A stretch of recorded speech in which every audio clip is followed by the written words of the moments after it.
আল্লাহ পাক রব্বুল আলামিন জান্নাত বানাইছেন ইমানদারের জন্য, কিন্তু অনেক অনেক ইমানদার জাহান্নামের আগুনে জ্বলবে। অনেক অনেক ইমানদার জাহান্নামের আগুনে জ্বলবে। ওরা ওইখানে চিরস্থায়ী থাকার জন্য নয়, ওদেরকে জাহান্নামে জ্বলাইবেন ওরা বদকারের জীবন যাপন করার কারণে। আল্লাহ পাক রব্বুল আলামিন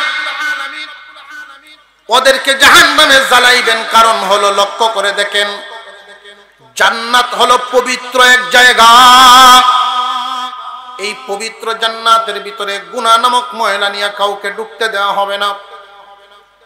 যেই মানুষগুলো গুনাহ নামক ময়লা নিয়ে দুনিয়া ছাড়ছে বদকারের জীবন যাপন করার কারণে, হয়তো ঈমানের বদৌলতে আল্লাহ তাকে জান্নাত দিবেন, তবে জাহান্নামের আগুনে না জ্বলিয়া জান্নাত পাবে না। জ্বলবে কে কি পরিমাণ, যার অপরাধ হবে যেই পরিমাণ, যার গুনাহ হবে যেই পরিমাণ, যার গুনাহ যেই পরিমাণ সে জাহান্নামে জ্বলবে সেই পরিমাণ। তবে কাফের আর মুমিনের পুরার মধ্যে বেশ কম আছে। কাফেরদেরকে পুরাইবেন আর মুমিনদেরকে পুরাইবেন, দুই পুরায় বেশ কম আছে। দুনিয়ার জমিনে লাকড়ি পুরাইলে কয়লা হয়, আর স্বর্ণ পুরাইলে খাঁটি হয়। ঠিক না? ঠিক। লাকড়ি পুরাইলে কয়লা হয়, স্বর্ণ পুরাইলে খাঁটি হয়। জাহান্নামে কাফেরদেরকে পুরাইবেন লাকড়ি বানানোর জন্য, কাফেরদেরকে পুরাইবেন কয়লা হবে, তারা কয়লা হবে। আর মুমিন ঈমানের বদৌলতে সে তো জান্নাতি হবে। গুনার কারণে জাহান্নামে যাবে, বদকারের জীবন যাপন করার কারণে। এই মানুষটারে জাহান্নামে পুরাইবেন স্বর্ণের মতো খাঁটি বানাইবার জন্য। স্বর্ণ পুরাইলে দেখবেন খাত বাহির হয়ে খাঁটি হয়ে যায়। মুমিনকে জাহান্নামে পুরায় আল্লাহ খাঁটি বানাইবেন, যার অপরাধ যেই পরিমাণ জ্বলবেও সে সেই পরিমাণ। এক সময় যখন সাজা খাটা হবে, ওই সময় আল্লাহ পাক রব্বুল আলামিন জান্নাতের সামনে দুইটা ঝর্ণা থাকবে। একটা ঝর্ণার পানি দিয়া যখন গোসল দেওয়া হবে, জান্নাতীর বডির হালত হবে আদম আলাইহিস সালামের বডির মতো, এত লম্বা, এত সুঠাম দেহের অধিকারী। জান্নাতি চেহারা পাবে ইউসুফ আলাইহিস সালামের চাইতে সুন্দর। জান্নাতীর চেহারা হয়ে যাবে ইউসুফ নবীর চাইতে সুন্দর। জান্নাতীর কণ্ঠ হবে দাউদ আলাইহিস সালামের চাইতেও সুন্দর। জান্নাতীর বয়স হবে 33 বছর। এই নিয়ামত গুলো নিয়ে জান্নাতের ভিতরে ঢুকবে, কিন্তু জাহান্নামের সাজা তো ভুগবে বদকারের জীবন যাপন করার কারণে। যার অপরাধ হবে যেই পরিমাণ সাজা ভুগতে হবে সেই পরিমাণ। এই জন্য অনুরোধ করে বলি, বদকারের জীবন বাদ দিয়া নেককারের জীবন ধরেন। নেককারের জীবন ধরার ক্ষেত্রে সব আমল ধরতে পারেন আর না পারেন, অন্তত একটা আমল শক্ত করে ধরেন, 5 ওয়াক্ত নামাজ। আমার কখন মরণ হয়ে যায় জানা নাই, অন্তত যখন মরণ হয় এর আগের ওয়াক্তটা যেন আমার আদায় করা থাকে। নামাজ যদি আদায় হয়ে যায়, সব সময় ফ্রি থাকবেন যে মরলেও কোনো ভয় নাই, আমি আসামি হব না, আসামি হব না। قال النبي صلى الله عليه وسلم اغتنم 5 قبل 50 شبابك قبل هرمك صحتك قبل سقمك وغناك قبل فقرك وفراغك قبل شغلك وحياتك قبل موتك। হুজুর আকরাম সাল্লাল্লাহু আলাইহি ওয়াসাল্লাম বর্ণনা করেন, ও আমার মায়ার উম্মত, 5টা জিনিসকে গনিমত মনে করবা। 5টা জিনিস আসার আগে, 1 নাম্বার, যৌবন কালটাকে তোমরা গনিমত মনে করো বার্ধক্য আসার আগে। এই পৃথিবীর জমিনে একজন মানুষ যত কিছুই চেষ্টা করুক না কেন, যদি বেঁচে থাকে বার্ধক্য তাকে স্পর্শ করবেই। বুড়া মানুষ, মুরব্বী লোক, রাস্তায় যেন কি খুঁজতেছেন, বাড়ির সামনে নিচের দিকে তাকায় হাঁটাহাঁটি করেন। নাতি জিজ্ঞাসা করে, দাদা কিছু হারাইছেন? আমাকে বলেন, আমি খুঁজে দেই। ভাইরে, আমি এমন জিনিস হারাইছি তুমি খুঁজেও পাবে না। আমি যৌবন কাল হারায় ফেলছি, সেটার চিন্তায় আমি এখন হাঁটতেছি। এমন একটা সময় ছিল 20 মাইল 30 মাইল জায়গা পায়ে হেঁটে চলতে পারতাম, কিন্তু এখন এমন এক পর্যায়ে পৌঁছে গেলাম পায়ে হেঁটে মসজিদে যাওয়ার পর্যন্ত সাহস পাই না। যৌবন কাল আল্লাহর দেয়া এক নিয়ামত। যে সমস্ত মানুষেরা এই যৌবন কালের মূল্যায়ন করতে পারে, যৌবনটারে কাজে লাগাইতে পারে, একজন যুবক যদি ইচ্ছা করেন 5 ওয়াক্ত নামাজ মসজিদে গিয়ে জামাতে আদায় করতে পারবেন। একজন যুবক যদি ইচ্ছা করে 10 মাইল দূরে গিয়েও জানাজায় শামিল হতে পারবে। একজন যুবক যদি ইচ্ছা করে 50 মাইল দূরে গিয়েও তাফসীর মাহফিলে শামিল হতে পারবে। যেই কাজটা একজন বুড়া মানুষের দ্বারা সম্ভব হবে না, নবীজি বলেন যৌবনকালরে কাজে লাগাও, গনিমত মনে করো। গনিমত মনে করার অর্থই তোমরা কাজে লাগাও, যৌবনটারে তোমরা এমন কাজে লাগাও আল্লাহর সন্তুষ্টির কাজে লাগায়া দাও।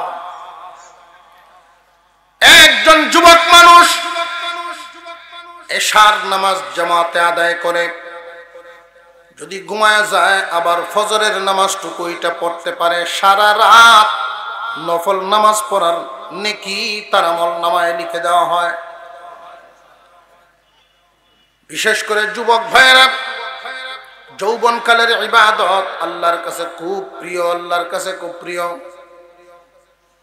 একজন যুবক ইচ্ছা করলে সারা রাত গুনার কাজেও কাটাতে পারবে, কিন্তু এই যুবক যে এশার নামাজ পড়ে ঘুমায় গেল, ওইটা আবার ফজর পড়লো, গুনার কাজ করে নাই, এই জন্য ঘুমটাই তার জন্য ইবাদত।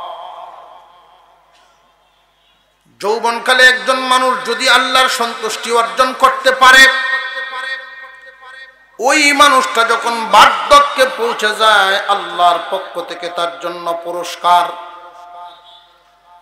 আল্লাহ পাক রব্বুল আলামিন কি পুরস্কার দেন দুনিয়ার জমিনে লক্ষ্য করেন। একজন মানুষ যখন তার জীবনের গুরুত্বপূর্ণ সময়টা সরকারি চাকরিতে কাটায়া দেয়, উনি যখন রিটায়ার্ডে চলে আসেন, মরার আগ পর্যন্ত সরকার তারে ভাতা দেয়। রিটায়ার্ডে যাওয়ার পর যদিও ডিউটি করে না, কিন্তু মৃত্যুর আগ পর্যন্ত ভাতা পাইতে থাকে।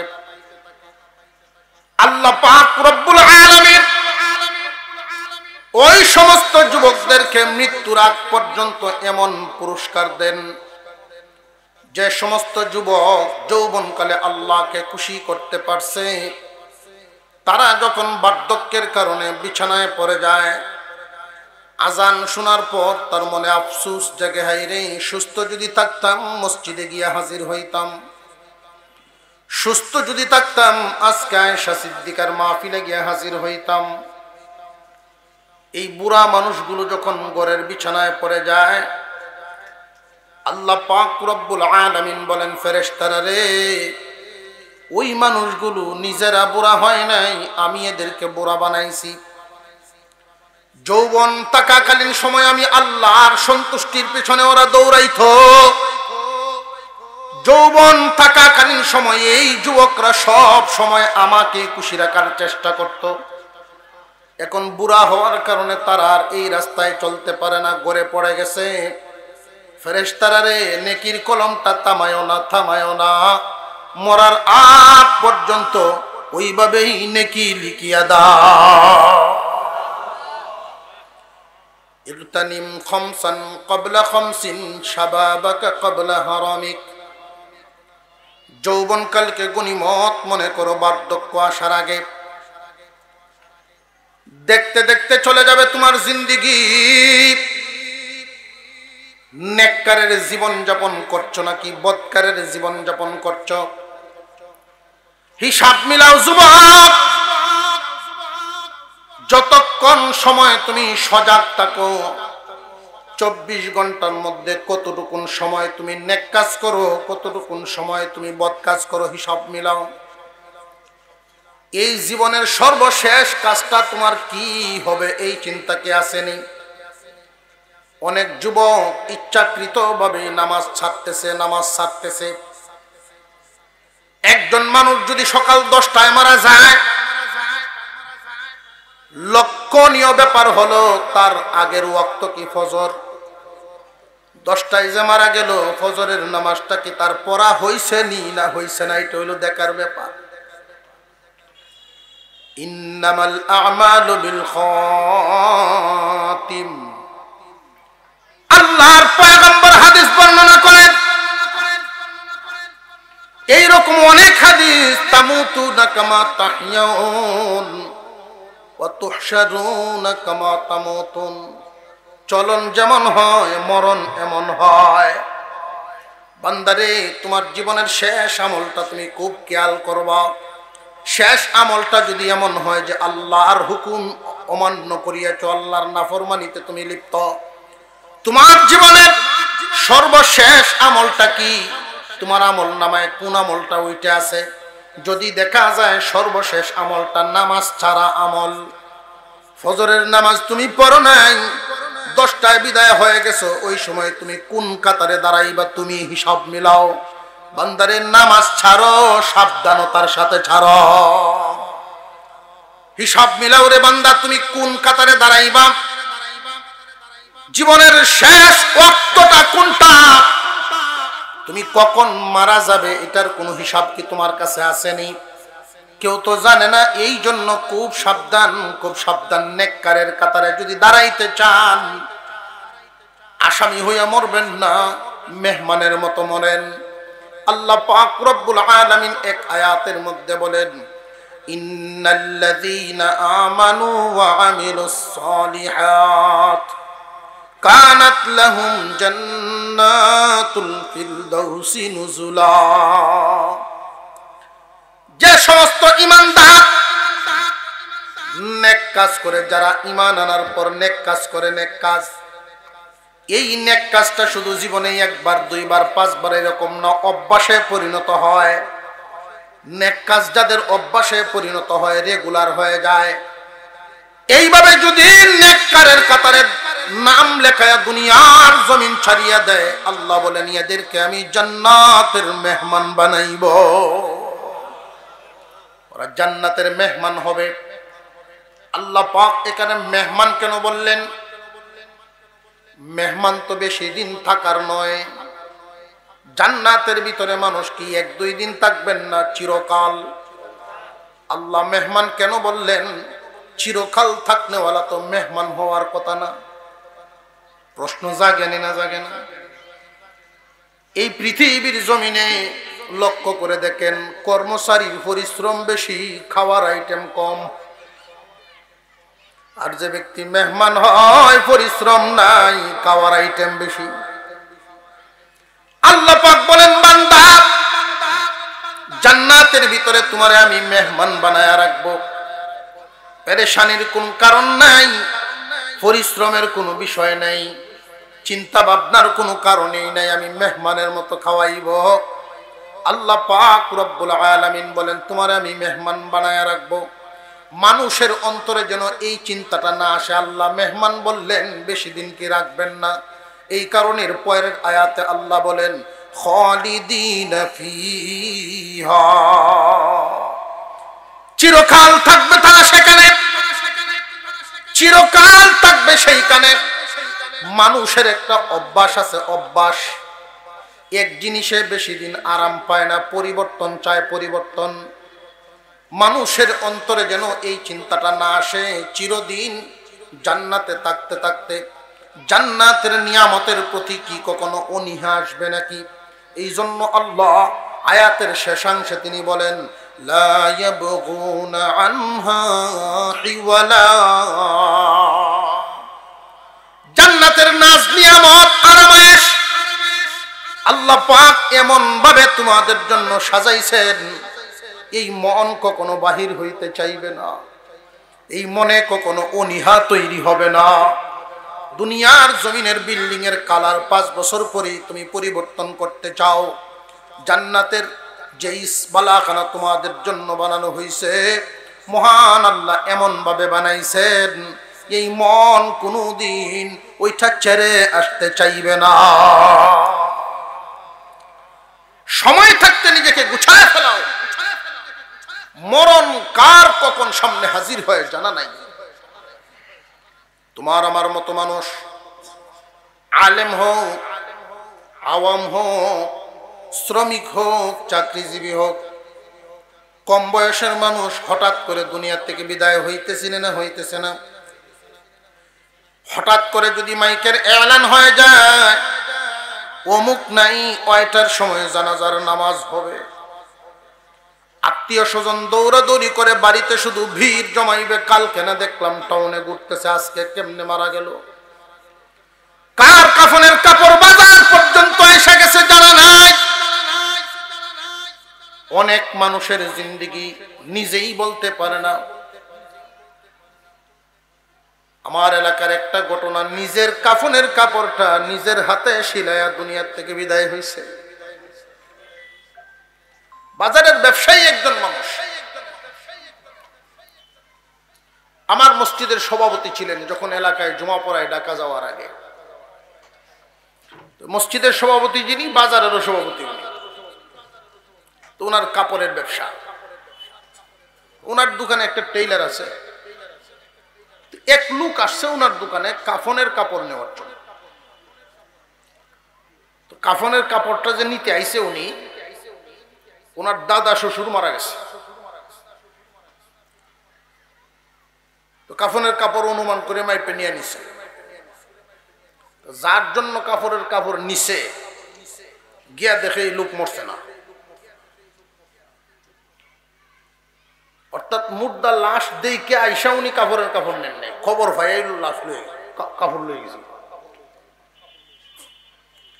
কারণ হলো আমাদের দেশে একটা নিয়ম রীতি আছে এরকম যে মরণের খবরটা শুনাইস না কানবো রাস্তাঘাটও, কইস হালত বালা না, দেখবার হইলে তাক দিয়াও।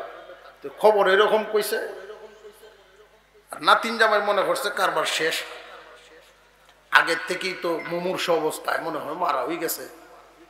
তো দূরের রাস্তাঘাটের লোকেশন ভালো না, গাড়ি টাড়ি পাওয়া যায় না, গিয়ে আবার ঘুরিয়ে আবার চাইতে কাপড় যারা লাগে এটা লইয়ে যাই গিয়ে। একটু বেশি বুঝে লাইছে আর কি, বেশি বুঝরা মানুষ আছে না। আমার এক বন্ধুর বিয়েতে কাঠ সাফালির সময় বউয়ের নাম হইল হুসনা, মেয়ের নাম হতো দেয় একদিকে। এ বুদ্ধি করে করছে নামটা একটু ফুরাফুরি দেওয়ানের লাগে, দিছে আসমাউল হুসনা। এই কাঠ শ্বশুর বাড়ির ভায়া পরে তো এদিক দিয়ে বিরাট দরবার, আরেক বোন আছে আসমা, হ্যাঁ তো আর এটা জানে না। এখন তো শ্বশুরে কহে এমন বেকল জামাই, আমার 2 মেয়ের নাম কেন লেখলো কাটো, হ্যাঁ তো লেখছিন আসমাউল হুসনা, নামটা সুন্দর করুন লাগে। বেটা 2 মেয়ের নাম, একলার নাম আসমা আর একটার নাম হুসনা, এটা তো ওটা জানে না, বেশি বুঝে ফেস লাগাই যাচ্ছে। তো উনিও কাফনের কাপড় নিছে গা, এইরকম একটা চিন্তা ভাবনা করে নিয়ে নিছে, গিয়া দেখে বেটা মরছে না। এখন যেই ব্যাগ করে কাপড়ের কাপড় নিছিল, ব্যাগটাই বাইর করে না। ব্যাগ যদি বাইর করে আর এই দাদা শ্বশুরের দেখে উপায় আছে, বাড়ির বোনের লেগে দিব যে আমার কাপড়ের কাপড় লই আসছ, কোন রকম এখান থেকে বিদায় লইয়া বেড়াইছে। আর এই কাপড় তো এমন এক কাপড় কোনো আলমারির তৈবার মতো না। আপনার নিয়ে দেখেন একদিন বাড়ি যে তোমার শারীরিক সাথে তো দেয়নি জায়গা দেখে, আপনি কেউ যদি হাদিয়াও দেন যে আমার কাফনের কাপড়টা যে লইয়া ইসলাম তুমি পাঞ্জাবি বানাই নিত না, এমন ভয় এদের প্রতি।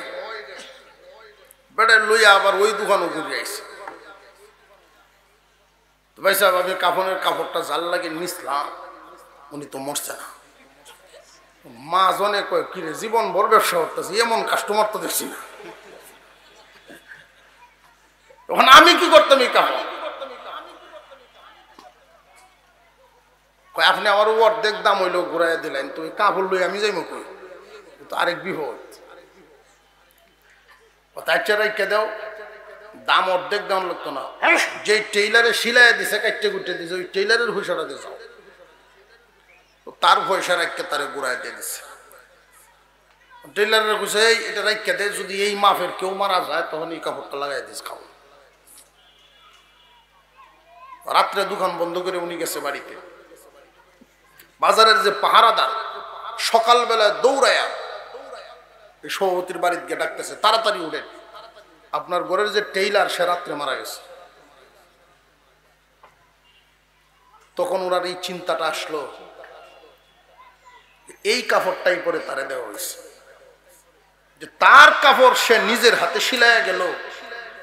সে কি কল্পনা করতে পারছে যে এই কাপড়টা তার হবে? এই দুনিয়া পাঁচটা জিনিসকে গনিমত মনে করো। পাঁচটা জিনিস আসার আগে যৌবনকালকে গনিমত মনে করো। বার্ধক্য আসার আগে যৌবনকালের ইবাদত আল্লাহর কাছে বড় পছন্দের। আমাদের অনেক যুবক ভাইরা যৌবনকালের ইবাদত গ্রহণই করে না, যৌবন কাটায় দেয় গুনার সাগরে ডুবিয়া, গুনার সাগরে ডুবিয়া। অথচ যৌবনকালের ইবাদত আল্লাহর কাছে বড় পছন্দের। যুবক যখন সেজদা দেয়, নাকের গরম শ্বাস আল্লাহর কুদরতি পায়া লাগে। আল্লাহ ডাক দিয়া বলেন, বান্দারে তোর নাকের গরম শ্বাস কেন আমার কুদরতি পায়া দিলি? যা, তোর জিন্দিগির গুনাহ মাফ। যায় কখন আমরা মুরব্বীরা? কোনখানে যখন দাম থাকে না। মসজিদের দান বাক্স দেখবেন সিরাটে হা পাওয়া যায় মাঝে মাঝে, পাইছেন নি? এই সিরাটে হা কি জিনে দেয়? মানুষই তো দেয়। কোন মালও যখন চলে না, ওটা যত্ন করে তো যা জুম্মার দিন আল্লাহ রে দিলেন। কোন যখন চলে না হেন দেলায় ব্যবসা ছাড়িয়ে দিছি বাজান, দোয়া করুন। যখন মুরব্বী জিন্দিগি কাটাইছে ব্যবসা করে, এখন ব্যবসা ছাড়িয়ে দিছে। নিয়ে দেখা গেছে আসলে তো ব্যবসা উনি ছাড়ছে না, উনারে ব্যবসায় ছাড়ছে। 500 টাকা যদি কাস্টমারে দেবে, 700 ঘুরায় দিলায়। তো ছেলেরা কয়, আব্বা আপনার আর ব্যবসা করানো লাগতো না, আপনি বাড়ির যান। তো বাসার থাকে, মসজিদে তো যায় না, গিয়ে অভ্যাস নাই। তো বিবি সব কয়, আচ্ছা এই শয়তান মসজিদও কেন লাগিন যায় না, গর্ব কেটকেট করে। তো অবশেষে আরেক বাড়ির এক মুরব্বীরে ডাক দিছে, আমরা রিলারে মসজিদে নিয়ে ডরটা ভাঙ্গায় দেন। মসজিদে নেওয়ার একটা ডর আছে না, ডরটা খালি ভাঙ্গায় দেন। কিছুদিন বালা আওয়াজ আওয়াজ করছে, যেই উড়া বসাটা খালি শিখছে রুকু সেজদাটা, এমনি দেখবেন ইমামের পিছে লাগা শুরু হয়েছে। ইমাম সাহেবরা কয়, আপনি কই যান গে? খালি 5 ওয়াক্ত নামাজ পড়ায় পরে যাইন গে কই? ইমাম কয়, আচ্ছা এই গজব অবশেষে আমার উপরে এনার্জি লইল।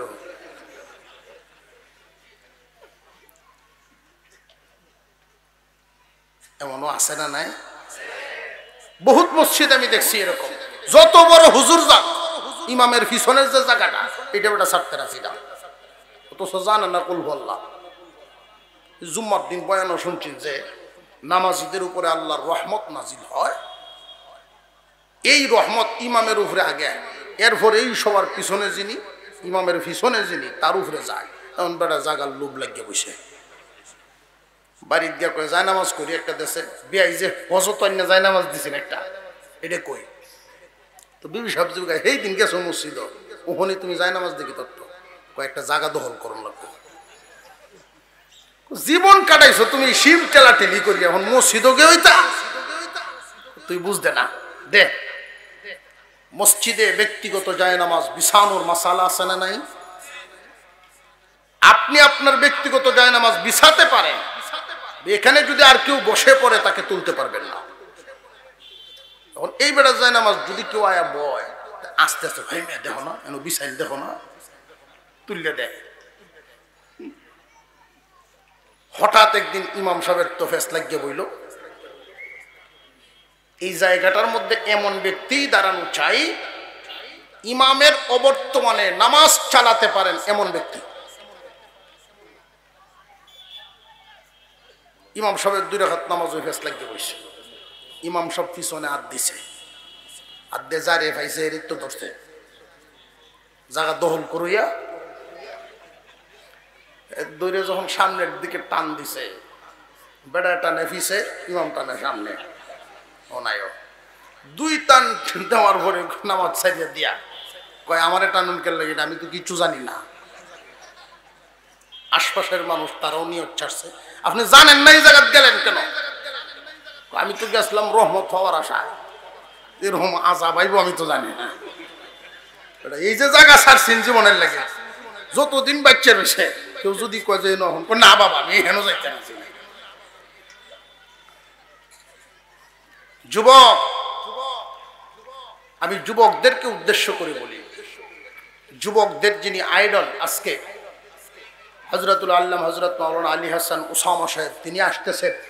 আশা করি 10টার মধ্যেই থাকবেন উনিও ইনশাআল্লাহ তাআলা। উনি সিলেট থেকে আসতে যতক্ষণ লাগে এসা পরে রওনা দিলে 7:30টায় উনি রওনা দিবেন, 10টার ভিতরে হাজির হয়ে যাবেন। উনি শোনাবেন আপনাদেরকে গুরুত্বপূর্ণ আলোচনা।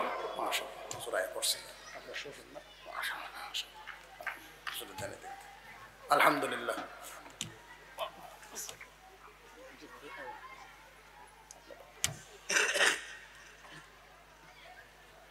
সুনামগঞ্জবাসীর জন্য এক নিয়ামত, সুনামগঞ্জবাসীর জন্য এক নিয়ামত আল্লাহ তাআলা বাছায় রাখছে। জমিন যুবকদের গুনার জন্য চিৎকার মারে, তখন আল্লাহ পাক এই জমিনকে বলেন দেখো না এই সমস্ত উলামায়ে কেরাম, এই সমস্ত মুরব্বিয়ানে কেরাম জিন্দা আছে, তো আল্লাহ তাআলা তাদের উসিলায় সব ঠিক রাখে। আমরা দোয়া করি আল্লাহ যেন নেক হায়াত আরো বাড়াইয়া দেন। নবীজি বলেন 5টা জিনিসকে গনিমত মনে করো 5টা জিনিস আসার আগে। ইগতানিম খামসান ক্বাবলা খামসিন শাবাবাকা ক্বাবলা হারামিক। 1 নাম্বার যৌবনকালকে গনিমত মনে করো বার্ধক্য আসার আগে। গনিমত মনে করার অর্থ কি? যে কাজে লাগাও, আল্লাহর সন্তুষ্টি তালাশ করো। একজন মানুষ যদি যৌবনকালটারে আল্লাহর সন্তুষ্টির রাস্তায় ব্যয় করে দেয়, যখন বার্ধক্য অবস্থায় বিছানায় পড়ে যাবে তখন বোনাস পাবে, বোনাস পাবে। জোয়ান থাকাকালীন সময়ে যেই পরিমাণ ইবাদত করত, এখন তো বুড়ো হওয়ার পরে আর সেই পরিমাণ ইবাদত করতে পারে না। তাহাজ্জুদ সময় মতো প্রতিদিন পড়তে পারে না বার্ধক্যের কারণে। সব ধরনের ইসলামিক কাজের মধ্যে শামিল হতে পারে না বার্ধক্যের কারণে, কিন্তু যৌবনকালে ঠিকই শামিল হতো। আল্লাহ পাক রব্বুল আলামিন বলেন ফেরেশতারা রে নেকি লিখার কলমটা থামায়ো না, বান্দা বুড়া হয় নাই, আমি বুড়া বানাইছি। যদি থাকতো জওয়ান এখনো ওই কাজগুলোই করত, মরার আগ পর্যন্ত নেকি লিখিয়া যায়। 2 নাম্বার সিহাতাকা ক্বাবলা সুকমিক। সুস্থতাকে গনিমত মনে করো সুস্থ হওয়ার আগে। সুস্থতা আল্লাহর দেয়া এক বিরাট বড় নিয়ামত। 20 আল জমির মালিক, 20 আল জমির মালিক ফাও নাই দুইটা, লাভ কি হইল? 20 কোটি টাকার মালিক চোখ নাই। সুনামগঞ্জ শহরের মধ্যে অনেক বাড়ি আছে, টাকা পয়সার অভাব নাই, কিন্তু বিরাট বড় এমন রোগ ডায়াবেটিস হয়নি না, হয় না। সুস্থতা এক নিয়ামত। অনেক মানুষ অসুস্থতাকে নিজের হাতে ডাইকা আনে, অসুস্থতাকে নিজের হাতে ডাইকা ডাইকা আনে। এমন কিছু খাবার খায়, এমন কিছু দোষ তার মধ্যে আছে, এমন বদ অভ্যাস কিছু আছে, নেশা করার কারণে মানুষ নিজের স্বাস্থ্য নিজে ধ্বংস করে। সুস্থতাকে গনিমত মনে করো অসুস্থ হওয়ার আগে। সুস্থতাকে গনিমত মনে করো। অসুস্থ হওয়ার আগে মুসা আলাইহিস সালাম আল্লাহর সাথে কথা বলতেন ডাইরেক্ট। জিবরাইল আমিন লাগতো না। আশিক মাসুক কত সুন্দর আলোচনা, কত ধরনের আলোচনা করেন। মুসা আলাইহিস সালাম মাঝে মাঝে জিগাইতেন, আল্লাহ আপনি যদি খাইতেন তাহলে কি খাইতেন? কথা শুনছেন নি? মুসা আলাইহিস সালাম একদিন বলেন, আল্লাহ আমি একটা কথা কইতাম। কি কথা? কথা বেশি সুবিধার না। সুবিধার না এমন কথা বলবা কেন? এই জন্যই তো আপনি আমার তৌফিক দিচ্ছেন, আমার মন চাইতেছে, এই জন্যই অনুমতি নিতেছি। কি কথা? আমি যদি আল্লাহ হইতাম আর আপনি যদি বান্দা হইতেন, এটা কি সম্ভব? সম্ভব না তো আমিও জানি, হইতো না। আমি একটা বিষয় জানার জন্য জিগাইতেছি, তাহলে আপনি কি চাইতেন? এখন তো আমরা ভিক্ষা চাই আপনার কাছে, আপনি কি চাইতেন? আপনার যদি কোনো ক্ষুধা হইতো, যদি চাইও লাগতো, কি চাইতেন? আল্লাহ বলেন আমি সুস্থতা চাইতাম। একটা মানুষের সুস্থতা কত বড় নিয়ামত। কোটি কোটি টাকা আছে, দুনিয়ার সম্পদ আছে, সুস্থতা নাই, এই মানুষ সুখী নয়। সুস্থতাকে গনিমত মনে করবা, আল্লাহর শুকরিয়া আদায় করা। সুস্থতা এক নিয়ামত। একজন মানুষ যদি পরিপূর্ণ সুস্থতাকে পরিশ্রম করে, ঘাম জড়ায় ইনকাম করে, ওই সুস্থ মানুষটার ইনকাম, ওই মানুষটার মনের একটা প্রশান্তি থাকে। অসুস্থ হয়ে গেলে এই মানুষ পরের উপর নির্ভরশীল হয়ে যায়, সে মানসিকভাবে প্রশান্তি পায় না। আল্লাহর শুকরিয়া বেশি বেশি আদায় করবেন, সুস্থতাকে গনিমত মনে করা। 3 নাম্বার, গানাকা ক্বাবলা ফাকরিক, ধনীত্বকে গনিমত মনে করো ফকিরি আসার আগে। ধন সম্পদ দেওয়ার মালিককে। নদীরে পার ভাঙ্গে ও পার গড়ে, এই তো নদীর খেলা। সকাল বেলার ধনী তুমি, ফকির সন্ধ্যা বেলা।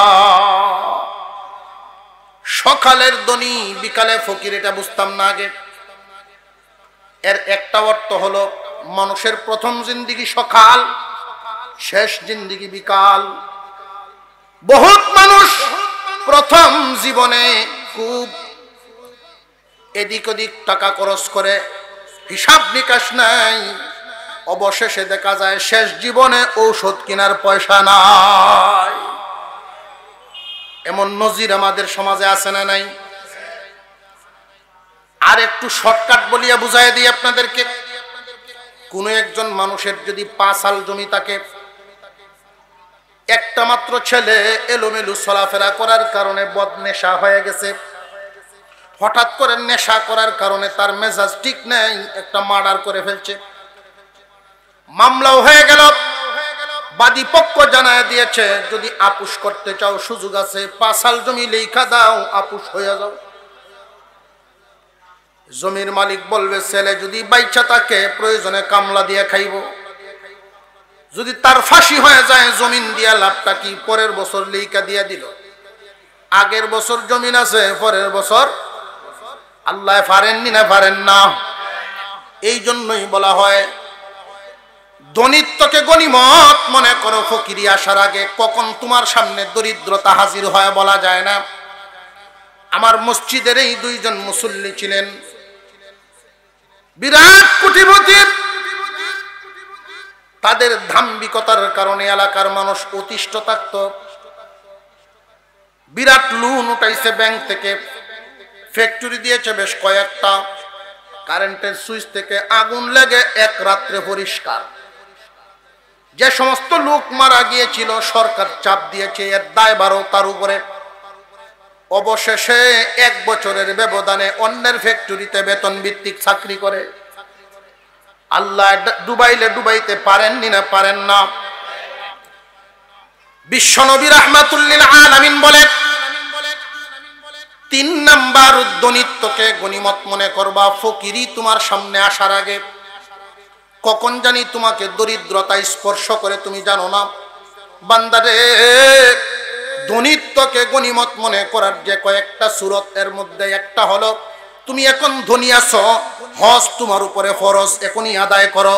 কখন যদি তুমি গরিব হইয়া যাও, হজ ফরজের বোঝা কিন্তু মাথার উপরে থাইকাই যাবে। অনেক মানুষ দেখবেন চিন্তা ভাবনা করে, ধনী হইছে কিন্তু হজ ফরজ করে না, ফরজ আদায় করে না। তাদের তাল বাহানা, বিভিন্ন ধরনের তাল বাহানা। কেমন? ছেলে বড় হইছে, মেয়ে বড় হইছে, বিয়ে শাদীর কাজ শেষ করার পরে এরপরে হজ করবে। এতদিন পর্যন্ত যে সম্পদ থাকবো এটার কোনো নিশ্চয়তা আসেনি। আল্লাহ ফরজ করেছেন এখনই তুমি আদায় করো। কেউ কেউ মনে মনে ভাবেন হজ কইরে আইসা আর ব্যবসা করবো না, হজ কইরে আইসা আর গৃহস্থী করা যাবে না, হজ কইরে আইসা দুনিয়াদারি করা যাবে না। এটা ভুল চিন্তা ভাবনা। তুমি যদি ব্যবসা সঠিকভাবে করো, হজের আগেও করতে পারবা, হজের পরেও করতে পারবা।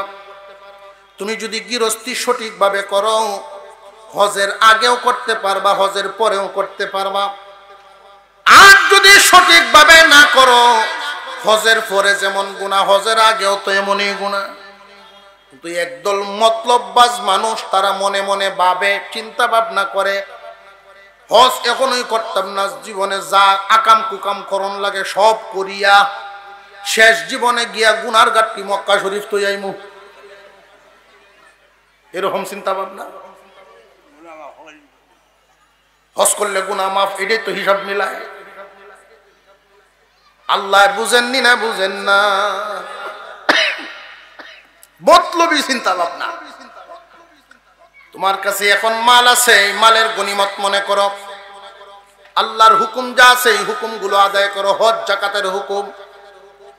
2 নাম্বার দিক খেয়াল করবেন, অনেক মানুষ ধনী হওয়ার কারণে তাদের ভিতরে একটা আত্মহমিকা আইসা পড়ে, দুর্বলের উপরে জুলুম করে। কেমন জুলুম? কেমন? কাজের লোকদেরকে দিয়ে সারাদিন কাজ করায়। নবীজি বলছেন, গাম শুকাইবার আগেই তার মজুরি পরিশোধ করো। একজন মানুষ যদি সারাদিন আপনার বাড়িতে কাজকর্ম করে, কাজ শেষে যদি তার হাতে পয়সাটা দিয়ে দেন, সারাদিনের কষ্ট পয়সা দেখার পরে আর মনে থাকে না।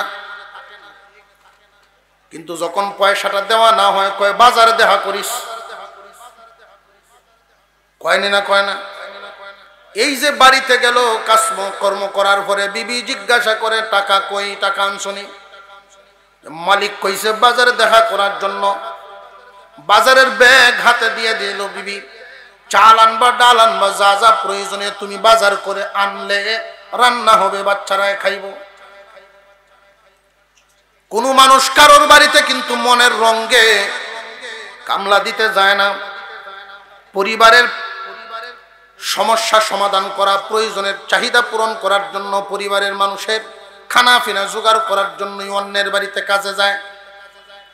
এই মানুষটা সময় মতো টাকা পায় নাই, ব্যাগটা নিয়ে বাজারে গিয়ে তোমারে খুঁজে, খুঁজতে খুঁজতে তোমার তো পায় না।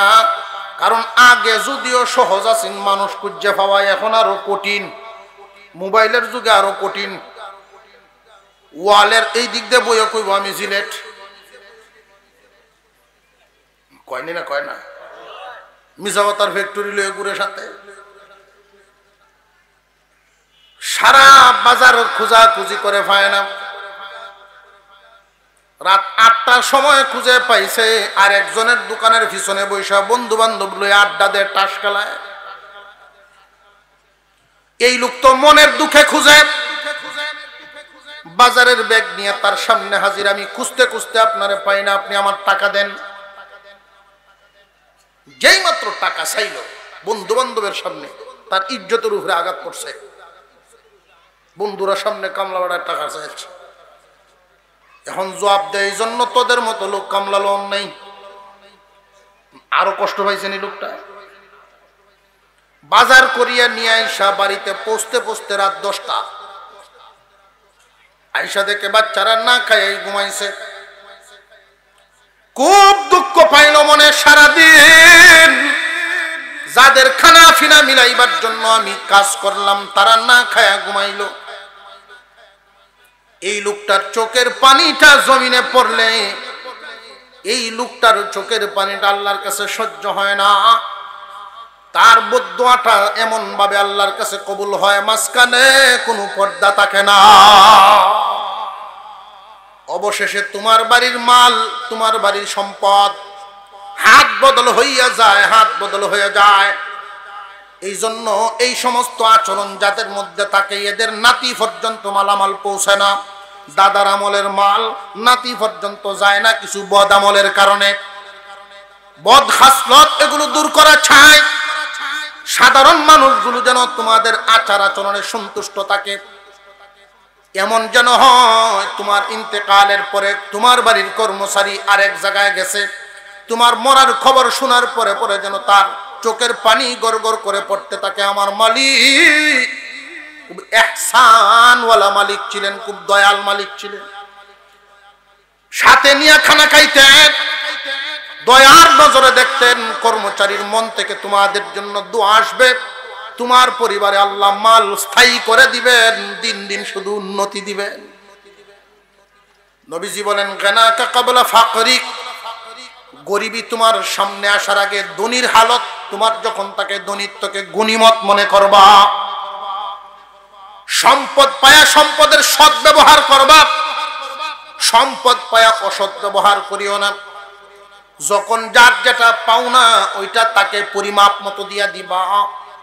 অনেক মানুষ সম্পদ হাতের লাগাল পাইলে, সম্পদের লাগাল পাইলে ইয়ার পরে দেখবেন করেটা কি। 4 নাম্বার ফারাগাকা ক্বাবলা শুগুলিক, অবসর সময়কে গনিমত মনে করো ব্যস্ত হওয়ার আগে। অনেক ব্যস্ত মানুষ আফসোস করে আর মানুষের সাথে আলোচনা করে নিজে নিজে মনে মনে বলে আমি যদি অবসর সময় পাইতাম তাহলে 5 ওয়াক্ত নামাজ পড়তাম, আমি যদি অবসর সময় পাইতাম 3 দিন তাবলীগে লাগাইতাম, আমি যদি অবসর সময় পাইতাম ওয়াজ তাফসীরে যাইতাম। ব্যস্ততার কারণে পারি না। তুমি যে সময় অবসর ছিলা অবসর সময় কি কাজে লাগাইছলানি? আল্লাহর পয়গম্বর বলেন অবসর সময়কে গনিমত মনে করো ব্যস্ততা আসার আগে। 5 নাম্বার হায়াতাকা ক্বাবলা মাউতিক, তুমি ব্যস্ততাকে অবসর সময়ের কাজে লাগাও ব্যস্ত হওয়ার আগে। 5 নাম্বার হায়াতকে কাজে লাগাও মত সামনে আসার আগে। আমরা এখানে যারা আছি মত কিন্তু সবার সামনে হাজির হবেই। মত হাজির হওয়ার আগে হায়াতটাকে কাজে লাগাও। কি কাজে লাগাইবা, কোন কাজে লাগাইবা? যে নেককারের কাজে লাগাও। 2 কানা আয়াত তিলাওয়াত করেছিলাম, মনে আসেনি? ইন্নাল আবরারা লাফি নাঈম ওয়া ইন্নাল ফুজ্জারা লাফি জাহিম। নেককারের জন্য পুরস্কার, বদকারের জন্য সাজা। আমরা মানুষ, আমাদের সামনে বিপদের গাটি কয়টা বলছিলাম? 4টা বিপদের গাটি। 1 নাম্বার মালাকুল মউত, মউত নামক বিপদের গাটি। 2 নাম্বার কবর নামক বিপদের গাটি। 3 নাম্বার হাসর নামক বিপদের গাটি। 4 নাম্বার ফুলসিরাত। এই 4টা গাটি পাড়ি দিয়ে শেষ ঠিকানায় পৌঁছতে হবে। শেষ ঠিকানা হয়তো জান্নাত, না হয় জাহান্নাম। তুমি যদি নেককারের জীবন যাপন করো 4 জায়গায় আল্লাহর দেওয়া পুরস্কার পায়া পায়া গাটিগুলো পাড়ি দিবা, শেষ ঠিকানা জান্নাতে পৌঁছবা। আর যদি তোমার বদকারের জীবন যাপন শুরু করো, বদকারের জিন্দেগি যদি শুরু হয়, রে মানুষ ঈমান নিয়ে মারা গেছো, এরপরেও তুমি কাজটা করিয়া গেছো গুনার কাজ। ঈমানদার মারা গেল, নামাজ তার জিম্মায় রয়ে গেল। যেমন আগের ওয়াক্ত নামাজটা সে পড়িয়া মরে নাই, এমন হয়নি না? হয় না? মানুষ মারা গেছে, এর আগের ওয়াক্তটা সে পড়ে নাই, আল্লাহর হুকুম অমান্য করে এই মানুষটা দুনিয়া থেকে বিদায় হইল। আল্লাহ পাক রব্বুল আলামিন জান্নাত বানাইছেন ঈমানদারের জন্য, আর জাহান্নাম বানাইছেন কাফের মুশরিক বেঈমানদের জন্য। কিন্তু অনেক অনেক ঈমানদার জাহান্নামের আগুনে জ্বলবে। অনেক অনেক ইমানদার জাহান্নামের আগুনে জ্বলবে। ওরা ওইখানে চিরস্থায়ী থাকার জন্য নয়, ওদেরকে জাহান্নামে জ্বলাইবেন ওরা বদকারের জীবন যাপন করার কারণে। আল্লাহ পাক রব্বুল আলামিন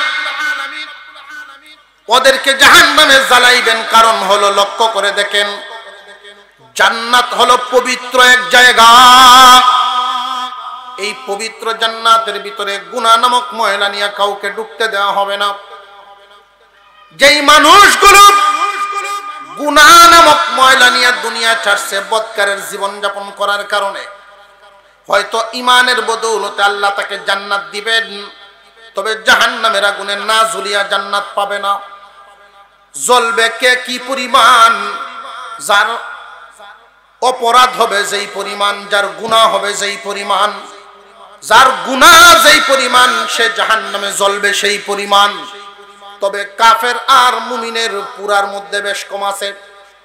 কাফেরদেরকে পুরাইবেন আর মুমিনদেরকে পুরাইবেন, দুই পুরায় বেশ কম আছে।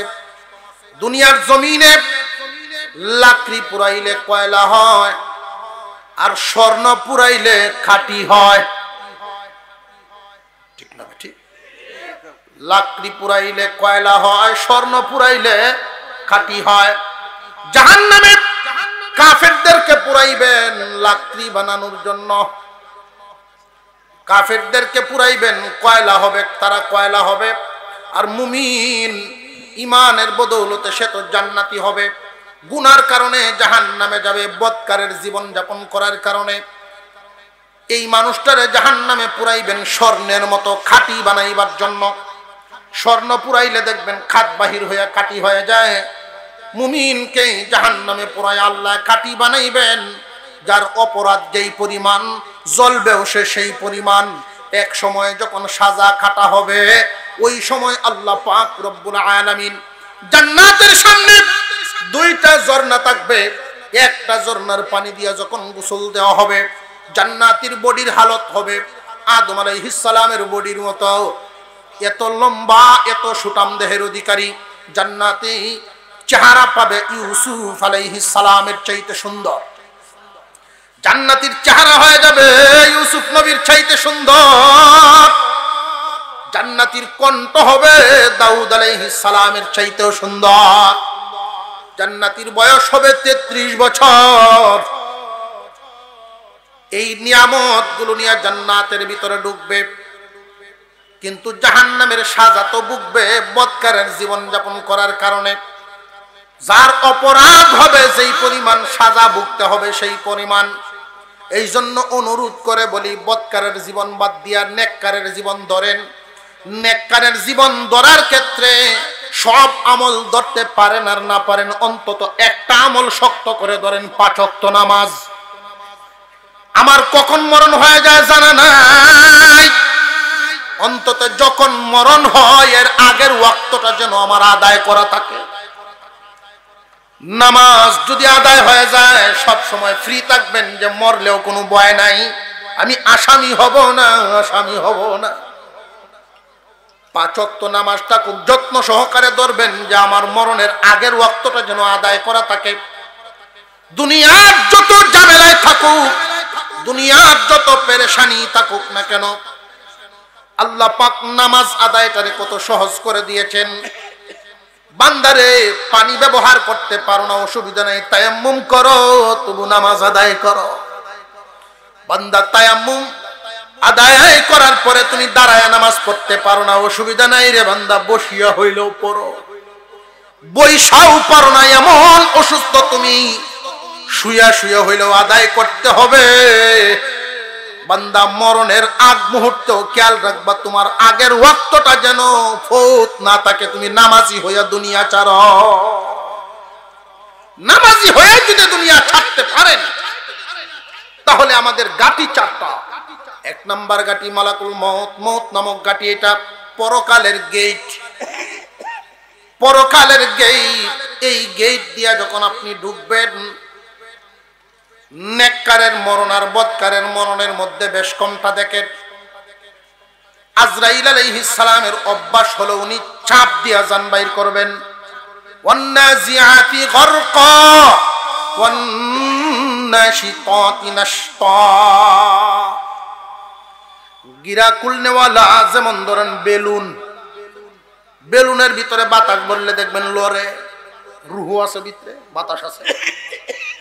এই বাতাসটা যদি আপনি বাহির করতে চান, ওই বেলুনের গিরাটাও যদি খুলতে চান, হালকা চাপ দিয়ে তারপরে গিরা খুলতে হইব, নইলে ভিতরে তো ঢুকাইলে এটা বাইর করতে পারবেন না।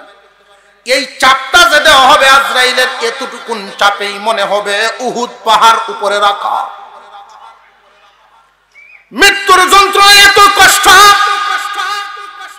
ঈসা আলাইহিস সালাম কবরের মুর্দাদেরকে জিন্দা করে কথা বলতে পারতেন।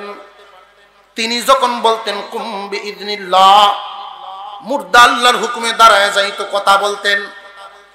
এক ইহুদি ডাক দিয়া বলে, ও ঈসা, সব নতুন নতুন মুর্দা জিন্দা করেন, পুরান একটা কবরের মুর্দা জিন্দা করে দেখান দেখি। ঈসা আলাইহিস সালাম বলেন, তুমি দেখায় দাও কোন মুর্দা জিন্দা করতাম। আমার আল্লাহ যদি করায় দেন যে কোন মুর্দাই জিন্দা হবে। পাহাড়ের উপরে একটা গুরুস্থান দেখায় দিল, এই কবরের মুর্দা জিন্দা করেন। ঈসা আলাইহিস সালাম মুর্দার পাশে দাঁড়ায় তিনি বলেন কুম বিইذনিল্লাহ। চুলের দুলাবালি ঝাড়তে ঝাড়তে কবর থেকে দাঁড়ানো শুরু করলেন একজন মুর্দা। গেল, কে তুমি? উত্তর দিলেন, আমি সাম ইবনে নূহ, নূহ আলাইহিস সালামের সন্তান, আমার নাম সাম। আজ থেকে 4500 বছর আগে দুনিয়া ছেড়েছি। ঈসা আলাইহিস সালাম বলেন, আমি যতদূর জানি তোমাদের জামানার মানুষ যত বছরই হায়াত পাক না কেন, চুলদাড়ি তো সাদা হইতো না। তোমার চুলগুলি সাদা কেন? হুজুর, আপনি যখন কুম বিইذনিল্লাহ বলে ডাক দিয়েছেন, আমি ধারণা করেছি হাসরের মাঠ কায়েম হয়ে গেছে। আল্লাহর সামনে কি জবাব দিব, এই চিন্তায় মুহূর্তে সাদা হয়ে গেছে। অনেকক্ষণ আলোচনা করলেন। ঈসা আলাইহিস সালাম বলেন, সাম, তুমি কি দুনিয়াতে থাকবে নাকি এখনই চলে যাবে? যদি থাকতে চাও তাহলে আল্লাহর কাছ থেকে অনুমতি নিয়ে তোমাকে দুনিয়াতে থাকার ব্যবস্থা করে দেই। সাম বলেন, হুজুর, দুনিয়াতে যদি কিছুদিন বসবাস করি, এরপরে কি আজরাইল আবার জান কবজ করবে নাকি? হ্যাঁ, আজরাইলের তো কবজ করবো, তাহলে আর দরকার নাই। আজরাইলে যদি জান কবজ করে তাহলে আর কেন? আজরাইলকে তুমি এত ভয় পাও কেন? আমি যে এত ভয় পাই, আমার সাথে দেখা হয়েছে এই জন্য ভয় পাই, আপনার সাথে দেখা হয়েছে না, আপনার বুঝতে চান। আজ থেকে 4500 বছর আগে দুনিয়া ছাড়ছি, এখনো সেই আজরাইলের জান কবজ করার হালতটা আমি ভুলতে পারি না।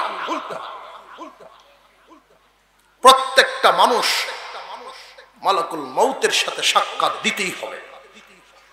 আপনি মানেন আর না মানেন, মউত আপনার সামনে হাজির হবে। এই জন্য নেককারের জীবন যাপন করেন, নেককারের জীবন যাপন করবেন, শান্তির সাথে দুনিয়া ছাড়বেন। কেমন শান্তি? নেককারের জন্য আল্লাহ পাক রব্বুল আলামিন সেভ করবেন মরণের সময়, তার জন্য একটা কুদরতি ব্যবস্থা। কোন মানুষ হাত পাও কাটলে হাসপাতালও নেয়নি না, নেয় না?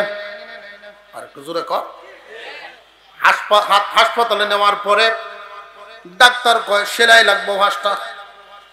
রুগী দেখবেন শিক্ষাইলো, না গো লাগতো না, আমার যাইমকে বাড়ি। সুই, কেঞ্চি, যুগাল যন্ত্রটি দেখে রুগী কয় আমি বাড়ি যাবো, আমি বান্ধে গামছাতে বান্ধে দিলাও, আমি ভালো হয়েছি, ডরায়। তখন ডাক্তারে কয়েকটা ইঞ্জেকশন নিয়ে আসো, তো ইঞ্জেকশন নিয়ে সাইডে পুশ করে। পুশ করার পরে যে সেলাই করে, রুগী ছায়া ছায়া দেখে, ব্যথা লাগে না। কেন? সুইয়ের পাওয়ার কি কমে গেছে না, সুইয়ের পাওয়ার ঠিকই আছে। তাকে সেভ করা হয়েছে। আল্লাহ পাক মুমিন বান্দার জান কবজের বেলায় কুদরতি হালত করে একটা সেভ করবেন, যেমন জান্নাতটা তার চোখের সামনে তুলে ধরবেন। মুমিন বান্দার চোখের সামনে যখন জান্নাত তুলে ধরবেন, আজরাইলের অপারেশন চলতে থাকবে, যাবে আর মুমিন জান্নাত দেখতে থাকবে, এই হালতে দুনিয়া ছেড়ে যাবে, মৃত্যুর যন্ত্রণার কথা বলে যাবে। পক্ষান্তরে বদকারের জান কবজ হবে একটা জিন্দা প্রাণীকে, একটা ছাগলকে যদি উল্টা বায় ছিলানো হয় যেই পরিমাণ কষ্ট হবে এর চেয়ে দ্বিগুণ কষ্ট দিয়ে জান বাহির করা হবে। একটা ছাগল, জিন্দা একটা ছাগলকে যদি উল্টা বায় ছিলানো হয় কি পরিমাণ কষ্ট হয় এটা হুজুর আপনি বুঝবেন কেমনে, আমি বুঝবো কেমনে? আমি একটা উদাহরণ দিয়ে বুঝাই দেই। কাজ কাম করলে দেখবেন আঙ্গুলের মাথার মধ্যে উবদা উঠে, চামড়া বাসেনি, বিসমিল্লাহ করে টান দিয়ে দেখেন কেমন লাগে। সারা শরীরের চামড়া ঝুলাইলে যেই পরিমাণ কষ্ট হবে এর চেয়ে ডাবল কষ্ট দিয়ে জান বাহির করা হবে। এই জন্য বান্দা এখনো সময় আছে, এখনো সময় আছে, নেককারের জীবন যাপন শুরু করে দেয়। নেককারের জীবন যাপন, আপনি কি কাজ করতেছেন, কাজটা কি সহি না গায়েব, সহি না বদ, এই বিষয়টা নেক না বদ, ওই বিষয়টা খেয়াল রাখবেন। আমি কি ভালো করতেছি নাকি মন্দ করতেছি? যদি ভালো করি নবীর তরিকায় করবেন। আল্লাহ পাক যেন আমাদেরকে আমলের তৌফিক দান করেন, বলুন আমিন। আরো জোরে বলেন আমিন। আজকের মাহফিলকে আল্লাহ কবুল করেন।